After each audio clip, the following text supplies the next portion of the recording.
ಇವತ್ತು ಸ್ಯಾಟರ್ಡೆ ಅಂದರೆ ಎಲ್ರಿಗೂ ಗೊತ್ತಿರೋ ಹಾಗೆ ಆಂಜನೇಯನ ವಾರ. ಎವ್ರಿ ಸ್ಯಾಟರ್ಡೆ ನಾವು ಆಂಜನೇಯ ಟೆಂಪಲ್ ಸ್ಕಿಪ್ ಮಾಡಲ್ಲ. ಸೊ ಇವತ್ತು ನಾವು ಕಗ್ಲಹಳ್ಳಿಗೆ ಬಂದಿದ್ವಿ. ಶನಿ ಮಹಾತ್ಮ ಟೆಂಪಲಲ್ಲೇ ಆಂಜನೇಯ ಸ್ವಾಮಿ ಕೂಡ ಇರೋದು. ಸ್ಯಾಟರ್ಡೆ ಬಂತಂದರೆ ಸಾಕು, ನನಗೆ ಮನೇಲಂತ ಏನು ಕೆಲಸ ಇರಲ್ಲ. ಮಾರ್ನಿಂಗ್ ಫ್ರೆಶ್ ಅಪ್ ಆಗಿಬಿಟ್ಟು ಟೆಂಪಲ್ಗೆ ಹೋಗೋದು ಮಾತ್ರ ಇರುತ್ತೆ. ಬ್ರೇಕ್ಫಾಸ್ಟ್ ಕೂಡ ನಾವು ಮಾಡಲ್ಲ, ಯಾಕಂದರೆ ಟೆಂಪಲಲ್ಲೇ ಪ್ರಸಾದ ಇರುತ್ತೆ. ಪ್ರಸಾದ ಅಂತೂ ತುಂಬ ಚೆನ್ನಾಗಿರುತ್ತೆ. ನಮ್ಮ ಮನೆ ಹತ್ರ ಕೂಡ ಆಂಜನೇಯ ಸ್ವಾಮಿ ಟೆಂಪಲ್ ಇದೆ, ಹೋಗ್ಬಿಟ್ಟು ಬರ್ಬೋದು. ಬಟ್ ನನಗೆ ಆ ಪ್ರಸಾದ ಮಿಸ್ ಮಾಡ್ಕೊಳ್ಳೋದಕ್ಕೆ ಇಷ್ಟ ಇಲ್ಲ. ಅದಕ್ಕೆ ನಾವು ಅಷ್ಟು ದೂರ ಹೋಗ್ಬಿಟ್ಟು ಪ್ರಸಾದ ತಿಂದ್ಕೊಂಡು ದೇವ್ರಿಗೆ ನಮಸ್ಕಾರ ಹಾಕ್ಕೊಂಡು ಬರ್ತೀವಿ.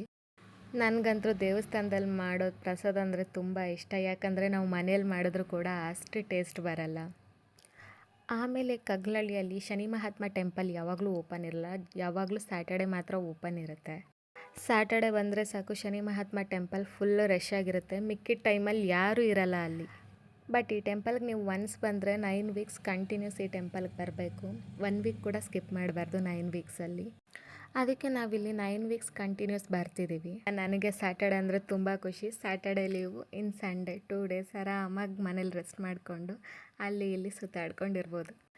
ಎಷ್ಟೇ ಊರು ಸುತ್ತಿದ್ರು, ಎಷ್ಟೇ ಟೆಂಪಲ್ ಸುತ್ತಿದ್ರೂ ಫೈನಲಿ ಮನೆಗೆ ಬಂದ್ರೇ ನಮಗೆ ಸಮಾಧಾನ ಅಲ್ವಾ.